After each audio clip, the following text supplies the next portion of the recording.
আলহামদুলিল্লাহ, যারা আমাদের প্রতিষ্ঠানে প্রতিনিয়ত খেদমত করছেন, আল্লাহ তাআলা তাদের নেক আশাগুলোকে পূর্ণ করে দিক এবং তাদের রুজিতে অপরিমেয় বরকত দান করুক। তারা যেন এরকম অসহায় অনাথ বাচ্চাদের প্লেটকে আনন্দময় করে ভরে দিতে পারেন। আলহামদুলিল্লাহ, সবাইকে অনেক ধন্যবাদ যারা কষ্ট করে ভিডিওটি দেখছেন। তবে রিকোয়েস্ট করব ফুল ভিডিওটি দেখার জন্য। এটা একটা এতিমখানা।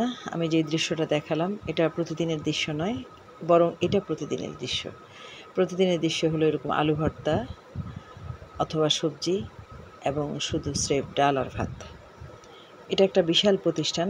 বাংলাদেশের মধ্যে আমি বলবো না, আমি বলবো যে এশিয়ার মধ্যে এটা একটা সর্ববৃহৎ প্রতিষ্ঠান, যে প্রতিষ্ঠানে বিনামূল্যে এরকম প্লেন সাদা ভাত, এরকম ডাল এবং আলু ভর্তা বা সবজি দিয়ে 3 বেলা খাওয়া যায় এবং চাইলে আল্লাহ তাআলা কবুল করলে মাঝে মাঝে রোস্ট পোলাও, বিরিয়ানি, গরুর মাংস, খাসির মাংস, সেই তরকারিও জোটে।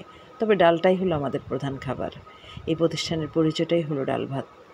এই ডাল ভাত খেয়ে অনেক ছেলে মেয়ে এখান থেকে মানুষ হয়েছে, স্বাবলম্বী হয়েছে। আমি স্মরণ করি এই গল্পের একবারে পিছনের কাহিনী। 1961 সালের পূর্বে প্রতিষ্ঠাতা শেখ মুখলেসুর রহমান রহমতুল্লাহ আলাইহি তার জীবনের সকল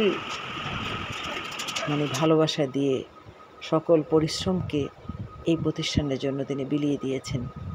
তিনি চেয়েছেন মহান আল্লাহর কাছে এমন একটি প্রতিষ্ঠান তৈরি করতে, যে প্রতিষ্ঠানে বাংলাদেশের আনাচে কানাচে পড়ে থাকা অনাথ শিশুরা, অসহায় শিশুরা, একবার দুস্থ পরিবারের শিশুরা এখানে এসে নিজের ঘরের মতো বাস করবে। এই প্রতিষ্ঠানে তারা বড় হবে, এখান থেকে তারা ইলমে দ্বীনের জ্ঞান অর্জন করবে এবং সততার শিক্ষা তারা এখান থেকে অর্জন করবে এই ডাল ভাত খেয়ে, এবং তারা ছড়িয়ে পড়বে বাংলাদেশের আনাচে কানাচে এবং তারা এই মডেল মাদ্রাসার আদর্শময় শিক্ষা সারা দেশময় ছড়িয়ে দেবে। এটাই ছিলেন প্রতিষ্ঠাতার স্বপ্ন। এখানে 2টি কামিল মাদ্রাসা, একটি বালক এবং একটি বালিকা। এখানে প্রায় 550 অধিক ছেলে মেয়ে আবাসিক থাকে। এই বৃহৎ প্রতিষ্ঠান, এই বৃহৎ কর্মযোগ্য বাংলাদেশের আর কোথাও এইভাবে আছে বলে আমার জানা নেই। প্রতিষ্ঠাতা শেখ মুখলেসুর রহমান যখন এই প্রতিষ্ঠান নির্মাণ করেন তখন এরকম বড় বড় দালান ছিল না।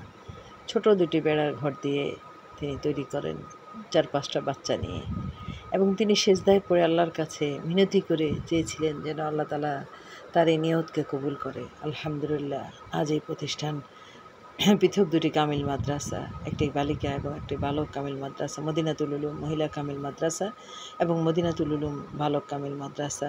পাশাপাশি একটি হেফজখানা আছে এবং তারও পাশে একটি মাদ্রাসা মসজিদ আছে, মসজিদুল হুদা।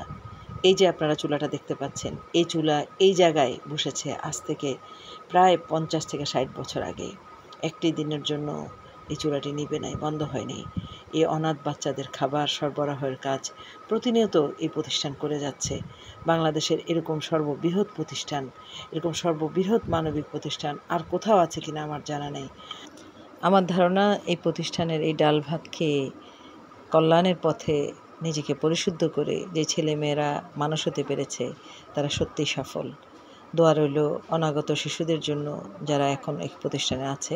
আল্লাহ তাআলা তাদের সকলকে ঈমানের সাথে সঠিক মানুষ হয়ে সমাজের উপযুক্ত জায়গায় প্রতিষ্ঠিত করুক। আমিন সুম্মা আমিন।